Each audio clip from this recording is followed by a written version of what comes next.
ये दोनों क्वेश्चन भेजिएगा तो सीटों को नंबर सिस्टम का है, याद से दे दीजिए कि रिप्लाई करके जवाब देने। हेलो,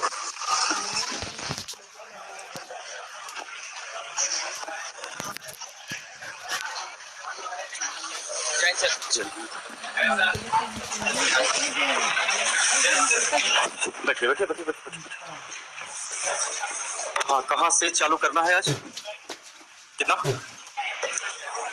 236। चलिए 236 से 236 बताना है क्या? चलिए देखा जाए, 236 बताना है, देखा जाए। हेलो हेलो, हाँ देखा गया, 236 नंबर को देखा जाए पहले। देखिए 236 में कहता है कि एबीसी का विक्रयमूल का अनुपात जो है वो दिया हुआ है 895 है। आइए देखते हैं, ए बी एंड सी इन तीनों के विक्रयमूल में अनुपात है 8:9:5 और इसके बाद कहा है कि इनके प्रतिशत लाभ जो होगा, लाभ नहीं प्रतिशत लाभ का जो अनुपात है ये कहता है 8:7:14 के बराबर। यदि कहा कि यदि ए का लाभ अलग से दिया है कि ए जो है ठीक 14.28% लाभ कमाता है, जबकि इसको फ्रैक्शन में कभी भी बदला जा सकता है। 1/7 1/7 से आ जाएगा ना, ठीक है। चलिए 1/7। आगे कहा कि बी का क्रयमूल 400 रुपया है, ये जान के दिया हुआ है। लास्ट में पूछा गया है कि बताइए कुल प्रतिशत लाभ क्या है। अब कुल प्रतिशत लाभ के लिए पूरे सौदे का हमको विक्रयमूल चाहिए और पूरे सौदे का क्रयमूल चाहिए। पूरे सौदे का विक्रयमूल कभी भी आप ला सकते हैं, तीनों को जोड़िएगा तो पूरे सौदे का विक्रयमूल आ जाएगा। मेन स्थिति फंस गया इस क्वेश्चन में कि पूरे सौदे का क्रयमूल कैसे होंगे। थोड़ा सा देखिए, आपके पास एक रास्ता आपको बढ़ाने के लिए कर रहा है, यहाँ से एक रास्ता मिल रहा है कि जो लाभ होना चाहिए वो क्रयमूल का 1/7। अगर हम इसको 1/7 कहते हैं तो जरा सोचिएगा, हम इसको लाभ के रूप में निकाल रहे हैं, ठीक है। कि लाभ प्रतिशत लाभ अगर कहा जाए तो यही प्रतिशत लाभ जो होना चाहिए वो 1/7 के बराबर होना चाहिए, क्योंकि अगर आप 20% कहते हैं 20% लाभ तो हम इसको 1/5 भी कह सकते हैं ना। अब यहाँ से जरा टैली कीजिए कि अगर क्रयमूल आपका 7 रुपया होगा तो लाभ कितना रुपया होगा, तो विक्रयमूल कितना होना चाहिए 7/8, ये हो रहा है आपका। अब जरा सोचिए कि यहाँ पर अगर कहा जाए तो ये अगर 8 यहाँ पर मेंटेन कर रहा है तो यहाँ जरा देखा जाए, इस पर अगर विचार किया जाए तो इस पर अगर कहा जाए तो यहाँ देखिए कितना से आप इसमें गुना कर रहे हैं लाभ निकालने के लिए। देखिए तो सेम तो है, ये 8 का 8 ही है दिया हुआ। यहाँ पर अगर कहा जाए तो क्या इसको अगर हम 1/, यहाँ पर देखिए 7 रुपया अगर लाभ हुआ, 1/7 लिखा गया ना, इसको 1/7 का मतलब है ऐसा किया जाए, उसी को सुधार लिया जाए। अगर 1/7 का मतलब, ध्यान दीजिए इसका क्लू इसमें देने की कोशिश कीजिए, अपने आप आ जाएंगे। 1/7 का मतलब क्रयमूल कितना होना चाहिए 7, लाभ कितना होना चाहिए, तो विक्रयमूल कितना होना चाहिए, यानी यहाँ भी 8 है। इसका मतलब ये सही है तो ये तीनों तो सही होना चाहिए। तो इस आधार पर देखा जाए कि यहाँ जो अगर हम कहेंगे कि बताइए कि यहाँ जिस तरह से फ्रैक्शन बदले हो तो यहाँ फ्रैक्शन बदलेंगे तो 9 रुपया इसका अगर विक्रयमूल होगा तो अगर हम इसको कहेंगे नहीं 7 रुपया नहीं,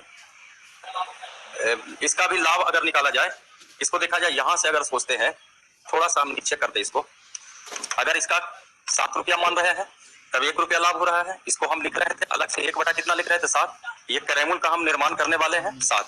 अब जरा देखा जाए कि इस आधार पर यहाँ पर अगर कहा जाए तो बताइए अगर हम इसका विक्रयमूल 9 मानते हैं, इसका विक्रयमूल कितना 2, तो इसका अगर कहा जाए तो विक्रयमूल अगर 2/9 है, ये 7 है, 2/7 लिखिएगा, 2/7 अगर लिखिएगा मेंटेन करना पड़ेगा 1/7, तो इसको 2/7, तो 7 2 9 ये हो रहा है, तो 2 रुपये 2, अगर आप 2/7 का मतलब है कि 2 रुपया अगर इसका क्रयमूल कहिएगा 1/7, तो इस आधार पर इसका मान कितना आना चाहिए आपका 2/7, 1/7 कुछ छूटा है ना। अच्छा, बी का क्रयमूल है दिया हुआ, बी का क्रयमूल दिया हुआ है 400, इससे कोई फायदा आपको नजर नहीं आ रहा हमको। बी का क्रयमूल अगर 400 रुपये रहेंगे तो इसको अगर आप 400 बनाने का मतलब है, इसको बनाइएगा बी का क्रयमूल 400 अगर आप बनाते हैं, ये तो 1/7 ये सही है आपका। 400 का अगर आप यूज करते हैं, ये तो 8 होना चाहिए ना आपका, ये कितना 9, तो 9 के हिसाब से अगर आप इसको 2/7 कहिएगा, नहीं 2/7 गलत हो जाएगा, फिर ये 2/7 की जगह अगर हम 1/8 कहेंगे तब 8 बचे 40, 1/7, तो इसको अगर कहिएगा 1/7, ये देखिए 1/7, 1 रुपया इसमें भी घटा दिए, 1/8 यहाँ पर कहा जाए 1 वाला लेस करके, यहाँ पर आप 1 लेस किए, यहाँ भी 1 लेस किए, यहाँ भी अगर 1 लेस किया जाए तो ये 1 कितना होना चाहिए 14। अनुपात अगर देखा जाए इसमें तो ये अनुपात आपका आना चाहिए। देखिए तो पहले अगर आ जाता है तो सही है, यहाँ पर अनुपात में कहा जाए तो ये 8 आ सकते हैं यहाँ, यहाँ कहा जाए तो 7, और यहाँ पर आपका आना चाहिए नहीं 14, आप ही कहाँ रहा है आपका 14 का मतलब हुआ, एक मिनट, पहले यहीं से करवा रहे थे ना हम लोग, 1/7, यानी करेमूल को माना गया 7, विक्रयमूल को माना गया 8। तो यहाँ पर अगर आप 1/7 कहते हैं, यानी करेमूल के रूप में अगर कहा जाए तो 7 रुपया हुआ, इसको हम लोग 1/7, इसमें अगर कहा जाए तो ये 8 होना चाहिए विक्रयमूल, तो ठीक है, ये विक्रयमूल आपका 9 का मतलब है, अगर हम इसको 2/7 लिखते हैं तो 7 2 9, तो यहाँ पर अगर लिखना पड़ेगा 9/14, नहीं 9/14 अगर लिखते हैं, 9/14 कोई आइडिया नहीं मिल रहा है बाबू, नहीं हानि तो नहीं हुआ होगा, ये रेशियो में अलग पैटर्न हो गया होगा, 1/7, 2/7, 8 रुपया, 7 रुपया, 7 1 8 हो रहा है, ये 9 हुआ, ये आपका 7, 2/7, 1 रुपया, एक 1/7, एक 2/7 नहीं, और एक 1/14, 2/7 नहीं, इसको 1/7, इसको 1/8, इसको 1/14 अगर कहा जाए, क्योंकि एक एक ही लेस करेंगे यहाँ से, एलसीएम अगर लिया जाए तो एलसीएम फ्रेश करेंगे तो ये आना चाहिए आपका 8, ये 7 आ जाएंगे, और यहाँ 4 आ जाएगा, देखा जाए यहीं पर फ्रेश करना पड़ता, देखा जाए ये तो आपका मिल रहा है ना पूरा 1/7 के आधार पर, करेमूल 7 रुपया तो लाभ 1 रुपया, तो विक्रयमूल 8, इसके सहारे हम करेमूल निकाले 7, यहाँ भी 1 रुपया का है, यानी अगर लेस हुआ है तो 1 रुपया, तो यहाँ भी अगर 1 रुपया लेस करेंगे तो ये 1 बटा कितना हो जाएंगे 8, और यहाँ 1 लेस करेंगे तो ये 1/4 नहीं 1/5 ना लाए थे, 1/4 लेस 1/4। अब देख लीजिए इसमें अगर अनुपात अगर आ रहा है, अनुपात सही आ रहा है इसमें 8 7 14, एलसीएम लेंगे इसका तो 7 8 4 का एलसीएम 28, 7 4 28, 7 8 56, तो 8 7 56, ये 7 56, ये 14 4 56, हाँ जी आ रहा है, तो इसका करेमूल कितना हुआ 8, इसका करेमूल 4। अब दोनों का विक्रयमूल अगर जोड़ते हैं 9 8 17, 17 5 22, यहाँ पर अगर करेमूल को जोड़ा जाए तो 8 4 12, 12 7 19। अब देखिए तो ये 1/4 लिखाएगा तब आपका अनुपात आएंगे, देखिए ना सब में लेस किया गया है, 1 रुपया इसमें लेस किए, देखा जाए फिर 1 रुपया इसमें लेस किए, ये कनेक्शन सिर्फ ये वाला को टैली किया गया है, इस पर विचार किया जा रहा है। देखिए 1/7 आपका आया हुआ है, 1/7 आया है ना, इसके आधार पर करेमूल कितना हुआ 7, लाभ कितना हुआ तो विक्रयमूल कितना हुआ, ये टैली किया गया, तो इसका मतलब है सब में 1 रुपया लेस किया गया, इसमें अगर लेस करते हैं तो 1 बटा कितना होगा 8, इसमें 1 लेस करते हैं तो 1/4, ये आपका कौन सा लाभ निकला है प्रतिशत लाभ। अगर ये बाकी में सही होगा तो इसका अनुपात इतना जरूर आएगा, फ्रेश करके देखिए तो 1/7 1/8 1/4 का अनुपात लीजिएगा तो एलसीएम कितना होगा 56, तो ये देखिए 8 7 56, ये 7 होगा, 14 4 56, इस आधार पर कहेंगे कि इसका करेमूल 7, इसका करेमूल 8, इसका करेमूल 4, तो 8 4 12 7 19। क्वेश्चन पूछा कि आपसे पूरे सौदे पर लाभ, तो पूरे सौदे पर लाभ निकालने के लिए बेहतर होगा 400 का यूज मत कीजिए, यहीं से सोचिए ये आपका पूरे सौदे का क्या निकला करेमूल, ये पूरे सौदे का विक्रय, यहीं से क्यों ना माइनस कर लिया जाए, 400 का यूज मत कीजिए, 3% लाभ, लाभ गुने 100 बटा करेमूल के रूप में 19, यानी 300/19, इसी में अगर आप भागा देते हैं 19 से कम 19, बाकी बचेंगे 11, 19 बचे 95, यानी 15 पूर्णांक समथिंग कह सकते हैं। देखिए इसका अंश 19 बचे 95, 19 छक 14 से 15 दशमलव समथिंग आएंगे बाबू, कितना दे रहा है, देखिए यही आंसर आएंगे आपका 15 दशमलव कहा जाए, 19 बचे 95, 19 छक 14 से ज्यादा हो जाता है आपका, तो 19 बचे 95 रखे ना, 15.5% ही रखिए, ज्यादा बेहतर होंगे। ऑप्शन यानी ए बी सी कुछ नहीं होंगे शायद, इसमें ऑप्शन एगो नन ऑफ दीज है ना, नन ऑफ दीज ही मारिए, 14.8 दे रहा है, लेकिन ऑप्शन क्या है नन ऑफ दीज आ रहा है, इसमें आंसर ही नहीं दिया है ना, आंसर दे दो नन ऑफ दीज मारिए, 15.5 ही आ रहा है, इधर आंसर ही नहीं है, कई को आंसर नहीं है, एको को आंसर ही नहीं है, सिर्फ इसका नहीं है,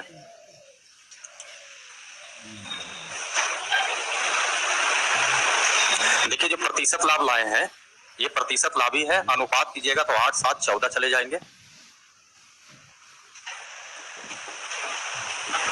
400 का यूज मत कीजिए, 400 का यूज कीजिएगा हर क्वेश्चन में नियत राशि निकालना पड़ेगा।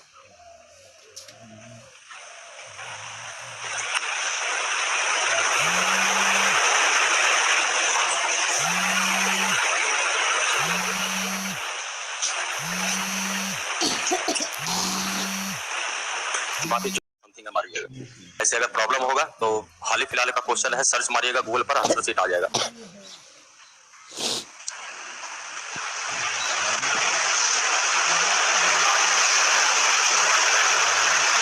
हो गया नोट?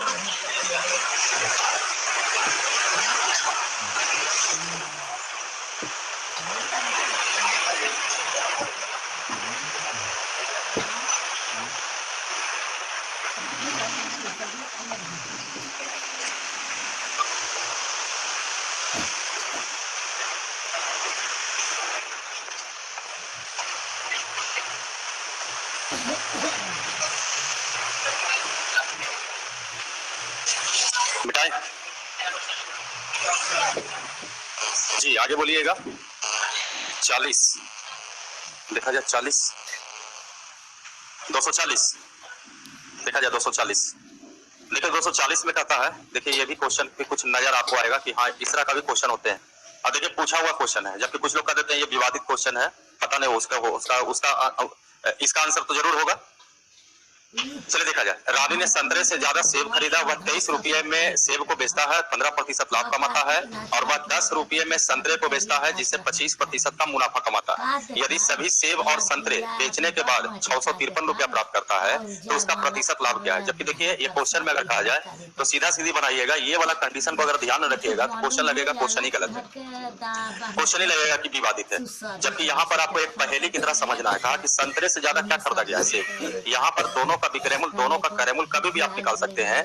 अगर एक संतरा है और एक सेब है, सेब एंड संतरे, इसमें कहा जाए तो विक्रय मूल्य देखिए दोनों का दिया हुआ है। सेब का दाम है 23 रुपये और संतरा का दाम है 10 रुपये। कभी भी इसका क्रय मूल्य निकाल सकते हैं। 23 रुपये में बेचने से कहा कि 15% का लाभ हुआ। विक्रय मूल्य का तुलना विक्रय मूल्य से क्रय मूल्य निकालने के लिए, यानी इससे यह साबित हुआ कि सेब का जो क्रय मूल्य होगा वो कितने रुपये होंगे? 20 रुपये प्रति केजी। देखिए 23 × 15 से 20 × 2500 इसका क्रय मूल्य निकल गया। इसका भी अगर आप क्रय मूल्य निकालना चाहते हैं तो 25% लाभ 125, क्रय मूल्य निकालना है 4, ये भी 4, ये 5, ये 5 दूनी 10, यानी इसका जो क्रय मूल्य 8 रुपया। अब जिसके बाद देखिए एक पहेली आया है, कहा कि यदि वह सभी सेब और संतरे को बेचने में 653 रुपया प्राप्त करता है, बेचा है तो 653 रुपया प्राप्त किया, तो कहा उसका लाभ प्रतिशत ज्ञात कीजिए। अब इसमें मुद्दा ये है 653 रुपया, 653 रुपया जो ला रहा है ये सभी सेब और सभी संतरे को, जबकि सेब बेचा होगा तो कैसे रुपए बेचा होगा? 23 रुपये, और संतरा बेचा होगा तो 10। अब इसमें कहना है कि जोड़ करके आपको लाना है 653 रुपया, जबकि इसमें विवादित ये है सेब कितना खरीदा, संतरा कितना खरीदा, यहाँ पर यह विवादित है। जबकि बहुत सारे क्वेश्चन, बहुत सब किताब में भी आंसर में स्टार कर दिया है, लेकिन स्टार नहीं, यहाँ पर विभाषा के नियम पर आप अंदाजा लगा सकते हैं। अच्छा जरा सोचिए कि इसमें भी कुछ मान रखना है, इसमें भी क्वांटिटी के रूप में यहाँ भी कुछ केजी होना चाहिए, यहाँ भी कुछ केजी होना चाहिए, पता नहीं है। जबकि दोनों को मिला करके कितना आना चाहिए? 653। इसमें लॉजिकल क्वेश्चन हो गया। जबकि कुछ लोग कहते थे नहीं ये क्वेश्चन ही गलत है, लेकिन क्वेश्चन गलत नहीं है बाबू, लॉजिक इसमें होनी चाहिए। अच्छा इसमें 22 का मान कुछ भी रखिएगा तो इसका मान क्या आएगा? लास्ट का डिजिट क्या आएगा? 0।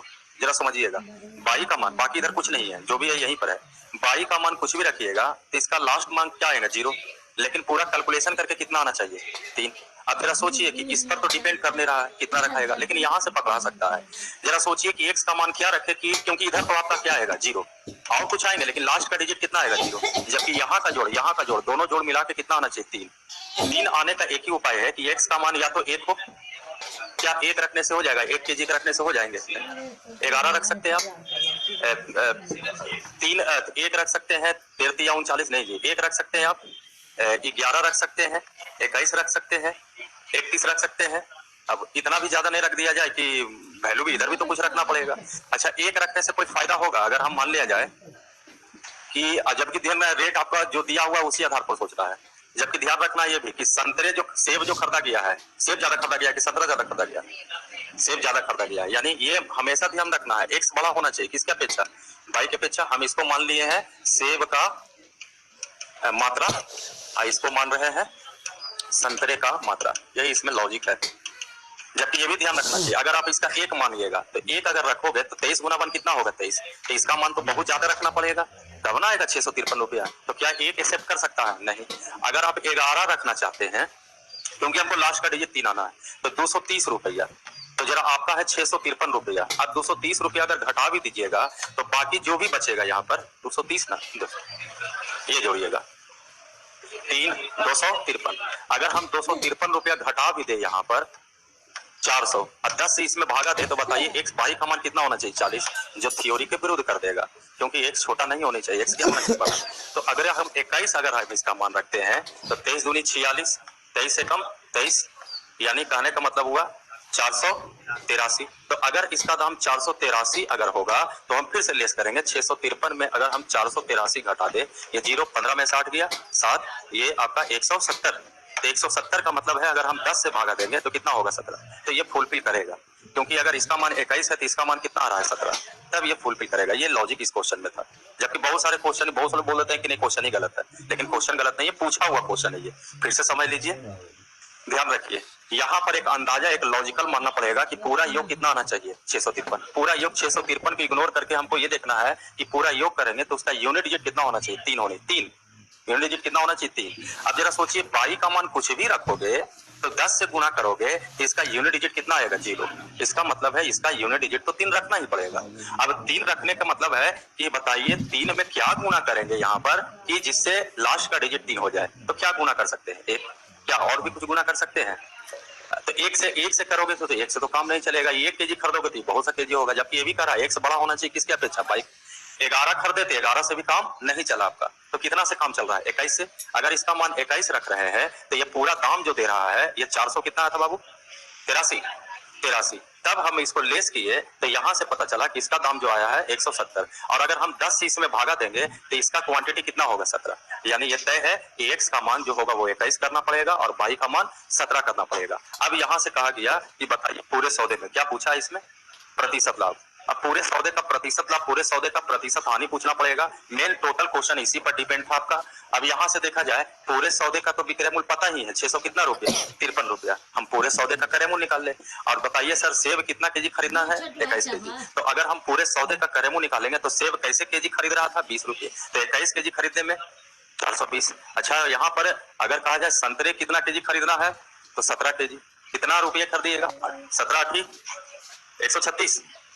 अब देखा जाए तो यहाँ पर पूरे शुद्ध क्रय मूल्य कहा जाती है 6 3 2 5 4 और 1 5, यानी 556 रुपया इसका लागत होगा, जबकि इसको बेचा गया 600 कितना रुपया में 53 रुपया में। यहाँ से क्या निकाला जाएगा लाभ, लाभ कहेंगे 13 में से 6 गया 7, ये 14 में से 5 गया 9, और कुछ बचेंगे नहीं, प्रतिशत लाभ निकालिएगा, लाभ गुने 100 बटा क्रय मूल्य के रूप में 556, ये लगभग में आपका आंसर है।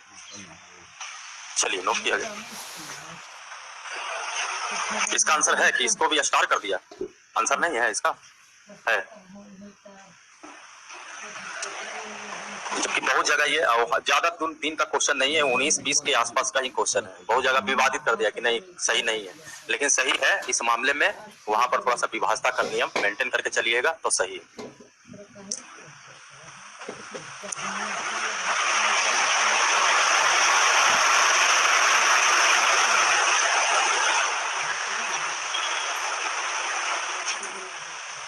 बेहतर होगा अपनी भाषा में लिखने की कोशिश कीजिएगा, नहीं तो निकल जाएगा ये क्वेश्चन का, बाद में आप ही को पता चलेगा कैसे लिखे थे कैसे।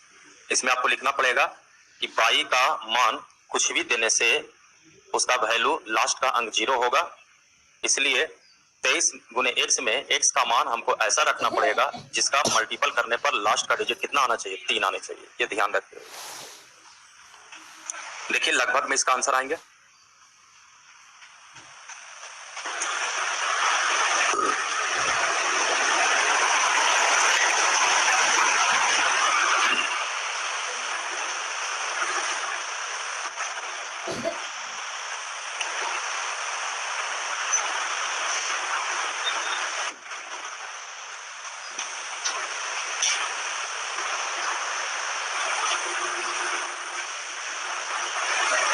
हो गया।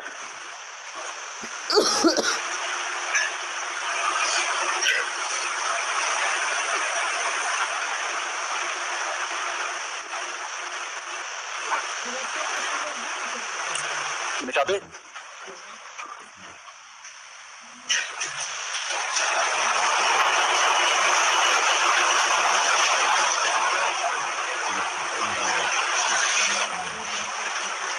मिटा दिया जाए।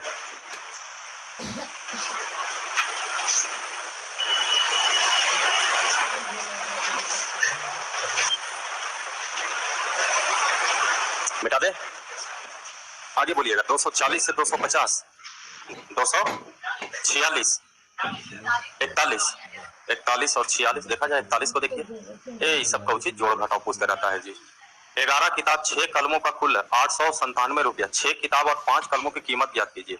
यदि 6 किताब और 11 कलमों की कीमत 582 रुपया, ये वो सब लीनियर इक्वेशन पूछेगा। 11 किताब 6 कलम तो कुल 897 रुपया। आगे कहा 6 किताब और 5 कलम की कीमत ज्ञात करे, जबकि कहा है कि 6 किताब और 11 कलम की कुल कीमत 582 रुपया। Linear equation. अब सीधा सीधी हम जो डील नहीं करेंगे, या तो घटा करके पहले लॉजिक निकालिए। अगर उससे नहीं होता है तब आप लुप्तीकरण विधि, परस्परन विधि, अनुपात निर्णय विधि, तुलनात्मक विधि, अलग अलग विधि अपनाइए। बेहतर हो कॉम्पिटिटिव क्वेश्चन में, बेहतर हो या तो एक बार जोड़ करके एक बार घटा करके लॉजिक निकालिए। घटाने से कोई फायदा नजर नहीं आ रहा है तो आइए जोड़ के देखते हैं। तो 11 6 17, यहाँ भी 17 हो रहा है। 17 क्यों ना कॉमन निकाल लिया जाए। ये बी प्लस क्या हो जाएगा, पी। बेहतर होंगे जितना भी कॉम्पिटिटिव एग्जाम में क्वेश्चन आता है, लीनियर इक्वेशन रहते हैं, लेकिन बेहतर होंगे कि पहले जोड़ घटा करके लॉजिक निकलता है तो अच्छी बात है। नहीं निकले तब आप जो है अलग अलग लुप्तीकरण विधि, बरज गुणन विधि का निर्माण कीजिए। यहाँ भी अगर कहा जाए तो 7 2 9, 9 8 17, 8 5 13, 1 14, और शायद ये आपको 17 से कटने वाले हैं बाबू। 17 नमा 53 से ज्यादा हो जाता है। 17 की 36 से 147 से अगर 136 चला जाएगा, 17 सते 19 से, ये देखिए 87 बार में कट गया। अब इसके बाद कहा यही कलम है 6 किताब और 5 कलम का मूल ज्ञात कीजिए। अभी अगर ये आ गया है तो ये लॉजिक या तो इसमें भरने की कोशिश कीजिए या इसमें भरने की कोशिश कीजिए। इच्छा है इसी में भरने की कोशिश कीजिएगा तो इसमें 6 से अगर हम गुना करते हैं तो जरा सोचिए, पहले से आपका 6b और 11p, इसका मान 500 कितना था, 82। अगर हम इसमें 6 से गुना कर दे तो 6b और 6p बराबर हो जाएगा। यहाँ भी 6 सत्ते 42, 6 8 48, 48 4 कॉमन। यहाँ से अगर घटाने पर करते हैं तो ये कैंसिल हो जाएगा। अब यहाँ से कहा जाए तो कितना पी बचेंगे, 5 पी। ये भी किया जाए 0, ये 6, यानी यहाँ से 12 बचे, कितना हो गया 60, यानी एक कलम का दाम जो हुआ वो 12 रुपया। अब कलम का दाम निकल गया तो यहीं से क्यों ना किताब का दाम निकाल लिया जाए। यहाँ से अगर किताब का दाम निकालिएगा तो क्यों ना 87 रुपया में 12 रुपया क्या कर दीजिए, घटा दीजिए, तो ये भी निकल जाएंगे। 65 की 75। अब आगे कहा कि बताइए 6 किताब और 5 कलम का मूल्य बताइए। तो यहाँ लिखेंगे 6 गुने कितना, 75, और प्लस लिखेंगे 12 गुने 5। एलिजेंस हो गया। अब जो आ जाए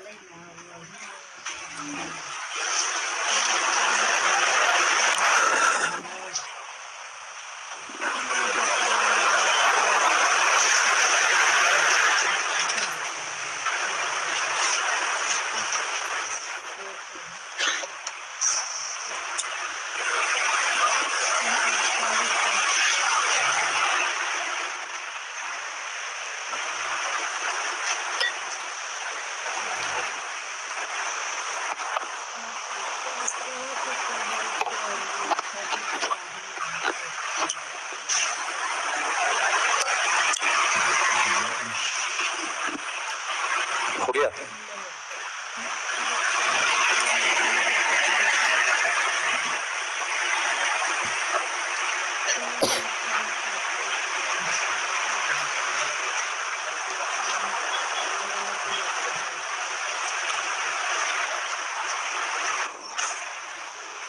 कर लिए नोट, मिटाए। सर ये सब तो यहीं तक तुमको नोट करना चाहिए, बाकी तो अपने से डील करना चाहिए। हो गया नोट। हाँ आगे बोलिएगा। 50 तक में 46, 42, देखा जाए 42 देखिएगा। देखिए 42 में कहता है कि 30 दर्जन अखरोट, जबकि एक दर्जन में 12 गो, 30 दर्जन अखरोट 14,400 रुपए में खरीदा। 32 पैकेट अखरोट, प्रत्येक पैकेट में में 20 गो है, एक जगह दर्जन के हिसाब से और एक जगह प्रत्येक पैकेट में 20 गो के हिसाब से इतना रुपया खरीदा, यानी 2 जगह से अखरोट खरीदा है। आगे कहा कि यदि अखरोटों को मिलाकर एक पैकेट में 5 के हिसाब से, यानी एगो पैकेट में 5 अखरोट के हिसाब से 432 रुपए बेचा गया, तो उसका प्रतिशत लाभ ज्ञात कीजिए। फिर यहाँ पर निर्णय लीजिए, ढंग से नहीं अगर डिसीजन लीजिएगा तो फिर कैलकुलेशन बढ़ा देगा। इधर जितना भी है सब कैलकुलेशन क्वेश्चन है, कॉमन सेंस लगाइए। कई गो बेचने वाला है, 5 अखरोट, 5 पैकेट नहीं 5 अखरोट, तो क्यों ना 5 अखरोट का ही क्रयमूल्य निकाल ले। 5 अखरोट का भी क्रयमूल्य दिया हुआ है, 5 अखरोट का क्रयमूल्य निकाल लिया जाए तो बेहतर होगा, क्योंकि एक अखरोट को जितना प्रतिशत बेचिएगा उतना ही प्रतिशत का लाभ जो है, जितना अखरोट बेच दीजिए। एक अखरोट को बेचने से अगर 15% का लाभ होता है तो चाहे जितना अखरोट रहे प्रतिशत लाभ में तो कोई बदलाव नहीं होता। इसका फायदा उठाइए, इससे क्या होगा कि बहुत सारा कैलकुलेशन बच जाइएगा। जैसे 5 गो का भी क्रयमूल्य दिया हुआ है 400 कितना रुपया, 32 रुपया, हम 5 गो का क्रयमूल्य निकालने की कोशिश करेंगे और नहीं होगा तो 5 इसमें भागा दे देंगे, तो एक अखरोट का क्या निकलेगा क्रयमूल्य, एक अखरोट का विक्रयमूल्य, तो एक अखरोट का क्या निकालने के क्रयमूल्य। अब रही बात कैसे निकलेंगे, तो 30 दर्जन, एक दर्जन में कैगो होता है 12 गो, तो 30 दर्जन का मतलब हुआ कि 14,400 रुपया पहले लगाए और फिर जो है 57,600 रुपया लगाए, और इतना से कितना अखरोट आ गया, तो पहले 30 दर्जन कर दे, जबकि एक दर्जन में कैगो होगा 12 गो, तो 360 अखरोट तो यहीं पर खरीदा है आपका। और कहा जाए तो 32 पैकेट अखरोट, जबकि एक पैकेट में कैगो था 20 गो, तो 32 दूनी 64, 640 अखरोट आपने और खरीदा। टोटल अखरोट कितना हो गया, शायद 1000। तो अगर हम इसमें 1000 से भागा दे दे तो बताइए कई अखरोट का दाम निकलेगा। 2 जीरो तो उड़ाया जा सकता है ना बाबू, फिर नहीं होगा तो जोड़ करके उड़ा दिया जाएगा। अब इसको जोड़िएगा तो 6 4 10, 7 4 11, 11 1 12, 5 1 6, 6 और 1 7 बचे थे। अब देखा जाए एक अखरोट का क्रयमूल्य कितना रुपया आया, 72 रुपया। विक्रयमूल्य की बात किया जाए तो 5 गो को बेचता है 432 रुपया में, तो या तो इसमें 5 से गुना कर दो, नहीं तो 5 से भागा कर दो। क्या करना चाहिए, गुना। चलिए तो 5 से गुना कर दिया जाए। कटता है तो काट भी सकते, देखिए और डिजिट कटता है, ये 4 से कटेगा, 18 6 72, ये 4 कम 4 चरिया ठीक बते, ये देखो 18 6 का टोटल से होता है, ये पूरे कट गया आपका। यानी 5 रुपया में आपने खरीदा, 6 रुपया में बेचा, कितने का लाभ, 1% लाभ, लाभ गुना 100 बटा क्रयमूल्य, यानी 20% का लाभ होगा। चलिए ऑप्शन नंबर सी लिखिए।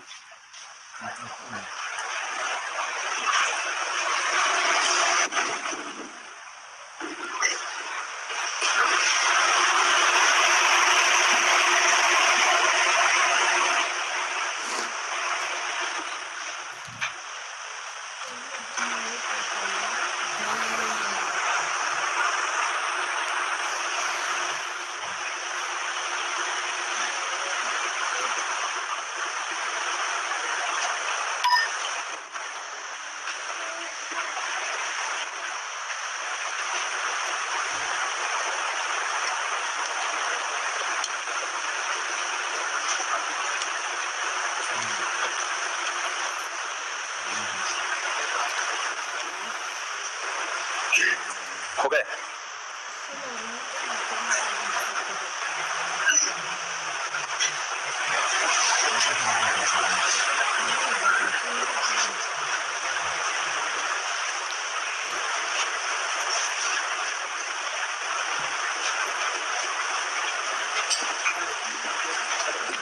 कर लिया नोट, मिटा इसको। चलिए आगे बोलिएगा 250 तक में 246, देखा जाए 246। देखिए 246 में कहता है कि एक कार डीलर समथिंग रुपया में एक पुरानी कार खरीदा, उसे मरम्मत कर कुछ खर्च, उसमें उसकी मरम्मत पर कुछ राशि खर्च की और उसे इसे 1,56,250 रुपए में बेच दिया, जिससे कहा उसे 25% का लाभ हुआ। तो ये बताइए 25% का जो लाभ हुआ होगा वो किस पर हुआ होगा, शुद्ध क्रयमूल्य पर। शुद्ध क्रयमूल्य इसलिए यहाँ पर बोला जाएगा क्योंकि व्यक्ति खरीदा और उस पर कुछ मरम्मत करने में भी पैसा लगाया। अब जैसे व्यापारी 50,000 रुपया का माल लेके आए, अब 5,000 रुपया उसको भाड़ा पर खर्चा हो जाए, तो क्या उसका शुद्ध क्रयमूल्य 50,000 बोलिएगा कि 55,000 बोलिएगा, 55,000। तो यहाँ भी खरीदा, खरीदने के बाद मरम्मत किया, मरम्मत करने के बाद एक नया लागत आया होगा, इमेजिन कीजिए, और उस नया लागत पर कितना प्रतिशत का लाभ होगा।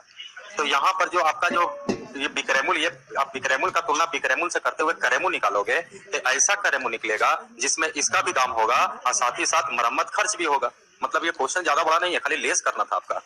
1,56,250, इस पर 25% का क्या हुआ लाभ, तो 125, क्रयमूल्य निकालेंगे 100, तो इसमें जो क्रयमूल्य आएगा देखिएगा 1,85,100 से ज्यादा आएगा, क्योंकि इसमें मरम्मत खर्चा भी है और आपसे पूछा है कि कार की मरम्मत पर उसने खर्च कितना किया, तो ये शुद्ध क्रय मूल्य है, यानी एक ऐसा क्रय मूल्य जिसमें पहले का क्रय मूल्य और उसमें मरम्मत खर्च भी होगा, और पहले का क्रय मूल्य जो 1,00,000 आपका 8500 है, अगर इसको लेस कर दीजिएगा तो निकल जाएगा मरम्मत पर कितना खर्च किए। बस यही क्वेश्चन में था, भागा होगा देख लीजिए।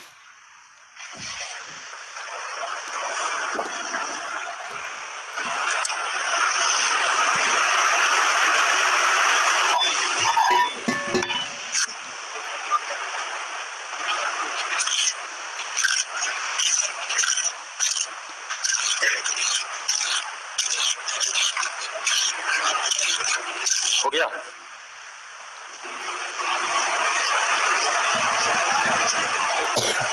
मिटा दे। चलिए आगे बोलिए। 250 तक, या 250 से 260, 249, आइए 249 पर आइए। देखिए 249, ये बाबू लगता है टाइप है जी, लगता है टाइप है जी ये। अच्छा ठीक है, टाइप नहीं है, देखा जाए। किस मिल में, मिल का नाम हुआ, मूंगफली के वजन के 20% के बराबर तेल निकलता है, यानी जितना मूंगफली दीजिएगा उतना तेल नहीं होगा, मूंगफली की जितना मात्रा होगा उसका 20% तेल। आगे कहा गया, थोड़ा कहानी की तरह सुन ले। निष्कर्षण के बाद, यानी जब तेल पिराई, मूंगफली पिराई होगा तो उससे जो पदार्थ निकलेगा, निष्कर्ष पदार्थ जो निकलेगा, जो पदार्थ बचता है उसे मवेशियों के भोजन के लिए 12.5 प्रति केजी के हिसाब से खरीदी गई। यानी ध्यान रखिए कि इससे जो तेल पिराया जाएगा तो जो मटेरियल, जो शेष भाग निकलेगा, अब उसको कहीं कहीं कुछ अलग अलग भाषा में बोल देते हैं, जो बोल दीजिए उसको, अब हमको पता नहीं है, लेकिन मान के चलिए कि जो चीज शेष बचेगा वो खाने के लिए, जानवर को खाने के लिए बेच सकता है 12.5 प्रति केजी के हिसाब से। आगे कहा है प्रोसेसिंग की कीमत 5 रुपए प्रति किलोग्राम है, यानी अगर मूंगफली पेराई कीजिएगा तो पेराई का खर्चा लगेगा कि नहीं, तो उसी को कहा दिया प्रोसेसिंग, यानी मूंगफली का प्रोसेसिंग करेगा तो उसका भाड़ा लगेगा 5 रुपए प्रति किलोग्राम के हिसाब से। तो कहा कि तेल की किस मूल्य पर बेचा जाए ताकि कुल कीमत पर 20% लाभ हो। कुल कीमत पूरे सौदे पर, कुल कीमत ब्रैकेट में लिखा है कि कुल कीमत किसके बराबर होगा, तो मूंगफली की कीमत और प्रोसेसिंग की कीमत, ये दोनों मिला करके पूरा लागत लगेगा, क्योंकि प्रोसेसिंग करिएगा तो उसमें 5 रुपए के हिसाब से, जो पेराई करवाएगा पैसा तो उसी को देना पड़ेगा, और पेराई करवाएगा तो उसको 2 चीज मिलेगा, एक मिलेगा तेल मिलेगा, और एक क्या मिलेगा, निष्कर्षण के बाद जो शेष पदार्थ बचेगा वो, अब दोनों को बेचने की कोशिश करेगा। जो निष्कर्षण के बाद जो निकलेगा वो 12.5 केजी के हिसाब से। अब यहाँ पर मामला ये हो गया कि कितना केजी मूंगफली पेराया जाए जिससे 1 किलो तेल निकल जाए। अब ये भी कहा है कि जितना मूंगफली होगा उसका 20% जो है तेल निकलेगा। तो ऐसा करो, यहीं से थोड़ा आइडिया लो, 20% को 1 बटा क्या लिखिएगा, इसका मतलब है 5 केजी अगर पेराया जाएगा तो तेल कितना निकल सकता है, 1 केजी। अगर आप 100 केजी अगर आप कहते हैं तो 20% इसका कितना होगा, 20 केजी। तो बेहतर होंगे 20 केजी तो आपको बेचना नहीं है, प्रति केजी खाली बेचना है, तो बेहतर होगा कि इसी को तोड़ दीजिए, यहीं से पता चल जाएगा आपको क्वांटिटी के रूप में कि अगर 5 केजी हम मूंगफली लेते हैं, कितना केजी मूंगफली, तो तेल कितना निकलेगा, 1 केजी। डाउट है तो बोलिएगा इसमें, जबकि किसी के मन में चल रहा है कि सर हम 100 केजी लेना चाहते हैं, कोई दिक्कत नहीं है, 100 केजी लीजिए, 25 केजी लीजिए, जो भी लीजिए, 1 केजी तेल का ही दाम है, तो बेहतर होगा यहीं से चलिए। अब जरा सोचिए, पहले हम लगा लेते हैं कि मूंगफली का दाम, ए बाबू यहाँ पर तो मूंगफली का दाम नहीं है दिया हुआ, आंकड़े अधूरे हो जाएगा जी, इधर थोड़ा छोटा है ना, इतना छोटा है कि थोड़ा सा देखिए लिखा हुआ है, देखिए the ground nuts are bout at 20 रुपए प्रति केजी, लागत तो होना चाहिए, हिंदी में छूट गया है। जो मूंगफली पेराना चाहता है, मूंगफली को खरीदेगा तो उसको भी पैसा लगेगा, और बोला है 20 रुपए प्रति केजी, तो 5 केजी खरीदोगे तो 20 के हिसाब से अगर चलिएगा तो 100 रुपया तो लग गया लागत।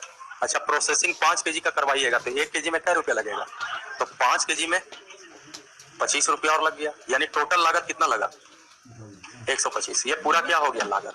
अच्छा जब 5 केजी होगा तो इससे क्या निकलेगा, तो 1 केजी तेल निकलेगा और 4 केजी क्या बोलते हैं उसको, खल्ली, खली तो यार कौची कौची बोलते हैं,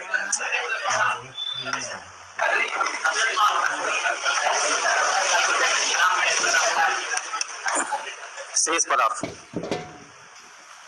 खाली या खाली बोलते रहो। 12.5 रुपए के हिसाब से 4 केजी तो बेचेंगे, 50 रुपए इससे आ जाएगा। टोटल कितना आपको चाहिए, 20% लाभ।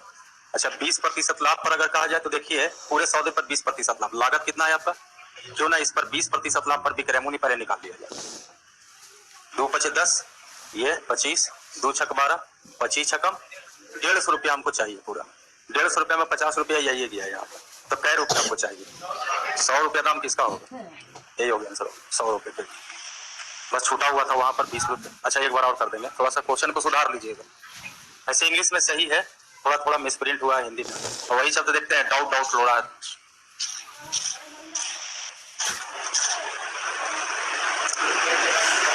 आपको लगता है ये टाइप था आपका?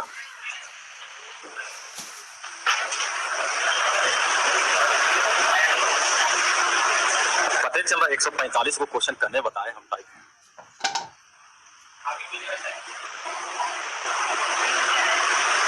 देखता है कुछ गच ही नहीं रहा है।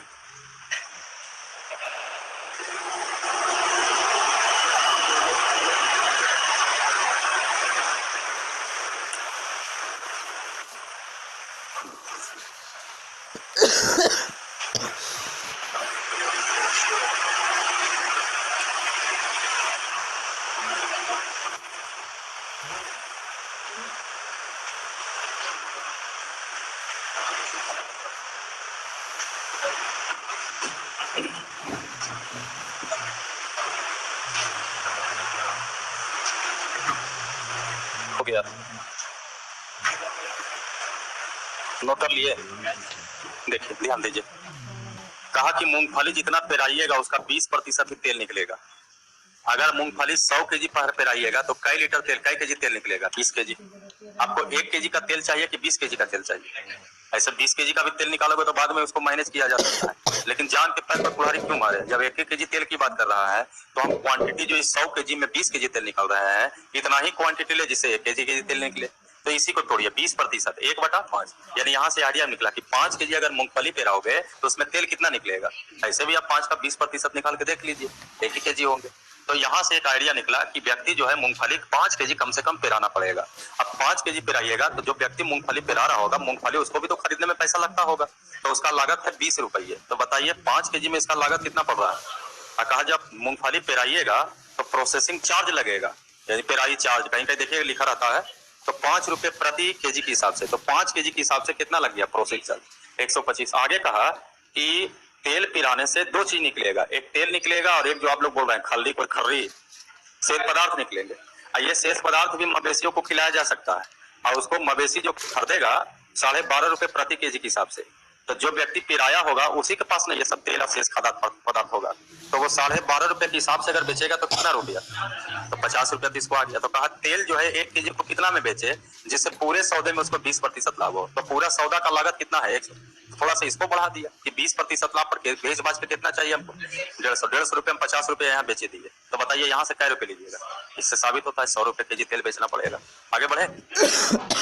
बाकी 5 केजी खरीदिए, 20 केजी खरीदिए, 100 केजी खरीदिए, मैटर कुछ भी नहीं है, बाद में 1 केजी तेल का दाम निकालना पड़ेगा। जी आगे बोलिएगा। 250 से 260, 260 से 270, 272, 250। देखो ना फिर ला दिया लीनियर इक्वेशन। 4 कलम 6 नोटबुक 9 फाइल का मूल 305 रुपया, 3 कलम 4 नोटबुक 3 फाइल का 145 रुपया, 5 कलम 8 नोटबुक और 16 फाइल का मूल क्या होंगे? देखिए ध्यान दीजिए, समझ लो। अब बताएंगे नहीं वो अलग चीज है, लेकिन पहले समझ लीजिए थ्योरी क्या कहता है। एक वेरिएबल के लिए एक इक्वेशन, 2 वेरिएबल के लिए, 3 वेरिएबल के लिए, कै गो वेरिएबल यहाँ? 3 गो। कै गो इक्वेशन है? 2 गो। अरे 2 गो है बाबू, 3 गो वेरिएबल है, कै गो इक्वेशन है? थ्योरी से कनेक्ट करोगे बनेगा। इसका मतलब है जरूर इसमें कहा जाए तो खाली गुना उना से क्वेश्चन से मेंटेन किया गया है, खाली गुना उना से मेंटेन किया गया है। अगर थ्योरी से अगर गुना से मेंटेन नहीं होगा डिजिट से, तो इसका आंसर नहीं निकलेगा। आइए देखा जाए। कलम, कैसे कलम, एन से नोटबुक, एक से फाइल, 4 गो ई खरीदा, 6 गो ई खरीदा, 9 गो ई खरीदा, कितना रुपया? 305। 3 कलम 4 नोटबुक 2 फाइल, 145। निकालना क्या है आपका? 5 कलम 8 नोटबुक 16। ये ध्यान रखिए, अगर डिजिट से नहीं मेंटेन होगा तो इसका आंसर नहीं निकलेगा। ये हुआ क्वेश्चन पर पकड़ बनाना। अब 3 गो दिल रहेगा तो उसके पास ऑप्शन है, नहीं डिजिट से मेंटेन हो रहा है तो सीधा सीधी बनेगा, लेकिन अगर डिजिट से मेंटेन नहीं होगा तो सीधा सीधी बनेगा ही नहीं, क्योंकि थ्योरी कहता है 3 वेरिएबल के 3 इक्वेशन चाहिए। अब 3 इक्वेशन नहीं है, यानी इसमें कुछ मत कीजिए, ज्यादा दिमाग लगाइए, तो खाली डिजिट को गुना भागा करने की कोशिश कीजिए। क्या गुना इसमें कर दे, क्या गुना इसमें कर दे, या इसमें क्या गुना करे, इसमें क्या गुना करे, कि जिससे इसमें 5 आ जाए, इसमें आपका 8 आ जाए, इसमें 16 आ जाए। अच्छा ऐसा करो, 2 से गुना करो, तो 2 से गुना करोगे तो 4 दूनी कितना हो जाएगा? ये और ये, यहाँ भी 2 से गुना हुआ होगा, 600।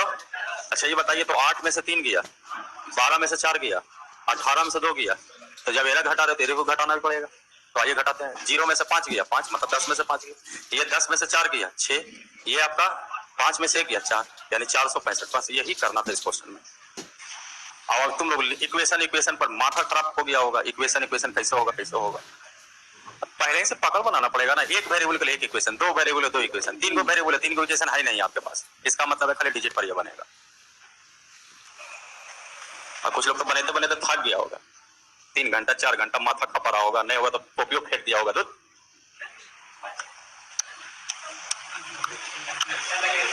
जैसे पहले से अगर पकड़ बन रहेगा इस क्वेश्चन पर कि वो 3 वेरिएबल है, 3 इक्वेशन तो जरूरी है, अब 3 इक्वेशन दे नहीं रहा है, इसका मतलब इक्वेशन से डील नहीं होगा। ये खाली डिजिट पर है क्वेश्चन।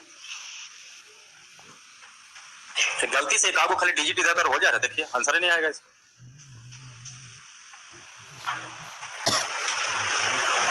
ये हो गया स्मार्ट क्वेश्चन। नहीं बोलते हैं कभी कभी बहुत ज्यादा दिमाग लगाते हो, बड़ा स्मार्ट बन गया बनता है। ये स्मार्ट क्वेश्चन हो गया। मिटाए खास तो ऐसा क्वेश्चन दिखाई दे रहा है, कुछ विवादित है, कुछ स्मार्ट है। मिटाए अरे देखा जाए, देखिए ध्यान दिया जाए। आगे बोलिएगा 250 से 260, 251। देखिए 251 में इसमें वस्तु की संख्या आपको निकालना चाहिए था। कहा ₹9 प्रति वस्तु के बजाय, यानी पहले भी विक्रय मूल्य है अभी भी विक्रय मूल्य है, 9 रुपये की जगह पर कितना रुपए बेचिएगा, बेची जाए तो वस्तुओं का विक्रय मूल्य के बीच अंतर कितने का है, यहाँ से वस्तु की संख्या निकल जाएगा आपका। और आगे कहा कि यदि इन वस्तुओं का क्रय मूल्य, जब संख्या आपको पता रहेगा, कहेगा टोटल का क्रय मूल्य इतना रुपया, तो संख्या से भागा देंगे तो एक वस्तु का क्रय मूल्य निकल जाएगा। आगे कहा कि यदि अर्जित 250 रुपया है, यदि इसका क्रय मूल्य 250 रुपया हो, तो यदि अर्जित 20% लाभ हो तो 21 वस्तुओं का विक्रय मूल्य याद कीजिए। और एक वस्तु का विक्रय मूल्य निकलेगा तो 21 में क्या दिक्कत है। मेन मुद्दा है वस्तु की संख्या यहाँ गायब हो गया। अब वस्तु की संख्या कैसे निकालिएगा, तो कहा कि अगर हम 9 रुपये के बजाय 12 रुपये में बेचेंगे, बताइए हम एक वस्तु मानते हैं, एक वस्तु है था मेरे पास, 9 रुपये की जगह पर 12 रुपये में बेचेंगे, पहले बताइए वस्तुओं के विक्रय मूल्य में अंतर कितने का होगा, किताब कितने का कहा, हम लोग कहेंगे वस्तु की संख्या निकालना है, एक वस्तु तो मन में किए थे। यहाँ से ये पता चल गया कि 50 गो वस्तु होना चाहिए, लिख देते हैं 50 गो वस्तु होना चाहिए। अब खरीदा है, टोटल वस्तु खरीदने में कितना रुपया लगाया, तो बताइए कई गो वस्तु खरीदा होगा, तो हम 50 से भागा दे देंगे तो एक वस्तु का लागत निकल गया। अब कहा 20% लाभ पर बेचिए, क्रय मूल्य का तुलना क्रय मूल्य से 20% लाभ पर, और आगे कहा कई गो वस्तु बेचिए, चलिए गुना भागा कीजिए, आ जाएगा आंसर। जो आ जाए 126 136 126 126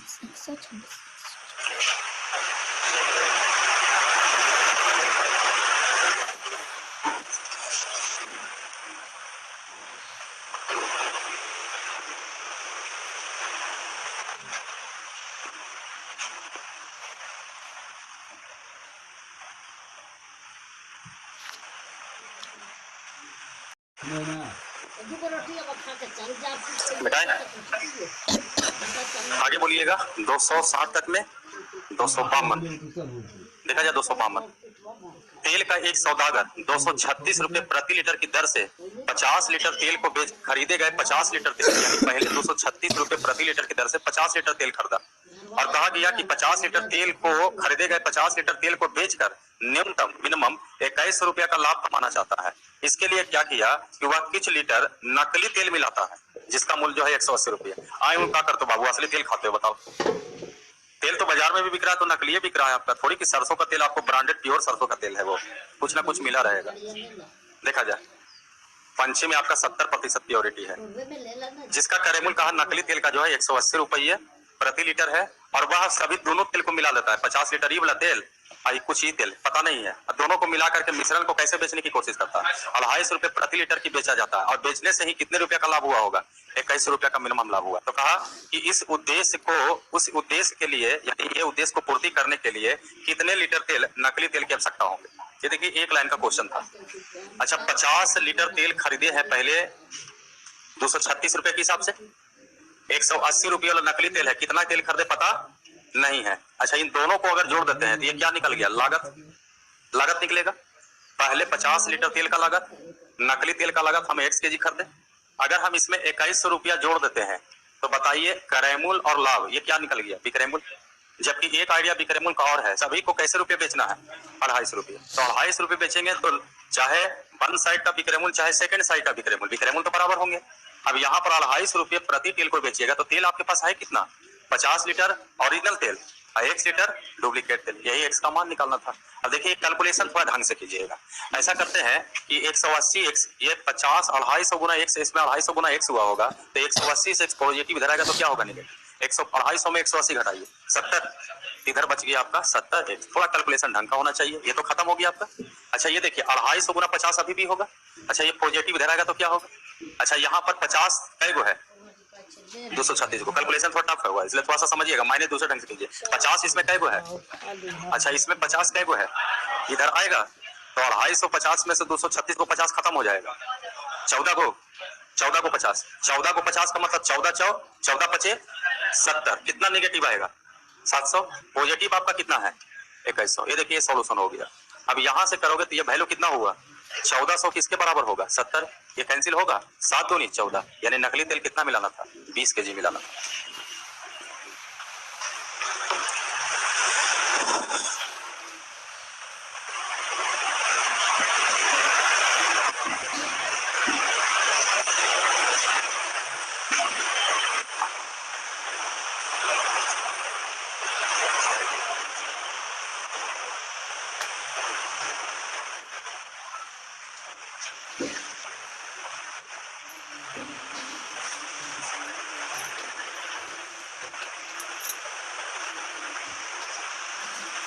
मिटाए, मिटा दिया जाए और बोल सकते हैं 260 तक में, 260 से 270, 254, 53 टाइप है। टाइप इधर मिलेगा ऐसा नहीं तो ये भी टाइप था लगता है जी आपका, एलिगेशन में टाइप था ये। देखिए ध्यान दीजिए, दो द्रव 1 और 22 3:2 के अनुपात में मिश्रित करता है। मिश्रण को 10% के लाभ पर 11 रुपए प्रति की दर से बेचता है। द्रव एक्स की लागत 22 की तुलना में 2 रुपए प्रति लीटर अधिक है। एक्स की लागत क्या होंगे, देखिए ध्यान दिया जाए, एक्स अनुपात 22 3:2 के अनुपात में मिश्रित करता है, यानी मात्रा का क्वांटिटी का अनुपात है। ऐसे भी सोचिए 3 केजी या 2 केजी 5 केजी, जबकि अनुपात का कोई गारंटी नहीं है, 30 केजी तो ये 20 केजी भी बोल सकते हैं। लेकिन आगे कहता है मिश्रण का मान निकालिए तो कहा 11 रुपए प्रति केजी बेच के 10% का लाभ हुआ, क्यों ना इसके सहारे हम क्रय मूल्य निकालने की कोशिश करें। यानी 1 केजी का क्रय मूल्य कितना होगा, इमेजिन कीजिए 3 केजी 2 केजी 5 केजी मिश्रण का क्रय मूल्य 50 रुपए। इसके बाद यहाँ से लाभ हानि खत्म, इसके बाद बंटवारा से रिलेटेड क्वेश्चन हो गया। 50 रुपया में यहाँ का 3 आदमी पैसा लेगा, यहाँ का 2 आदमी पैसा लेगा। यहाँ का प्रत्येक आदमी इसके आदमी से कहेगा कि हम तुमसे कितना रुपया ज्यादा लेंगे, 2 रुपया। 2 रुपया ज्यादा लेने वाले कई आदमी, तो 3 दूनी 6 रुपया घटा दिए, 2 रुपये लोग ज्यादा ले लिया, 3 आदमी लिया तो कितना बचा, अच्छा 44 में तो सभी बराबर बराबर लेगा, इसका भी 3 आदमी लेगा, इसका भी 2 आदमी, कई आदमी 5 आदमी, भागा देंगे, पनी 8 40 पनी 8 40। 22 का प्रति केजी मूल्य पूछेगा तो 8 रुपया 80 पैसे, और एक्स का प्रति केजी मूल्य को लेगा तो 8 रुपया 80 पैसे और 2 रुपया सब एक्स्ट्रा भी लिया था, यानी 10 रुपये 80 पैसे। देखिए क्या पूछा है, एक्स का 10 रुपया 80 पैसे हमारी आंसर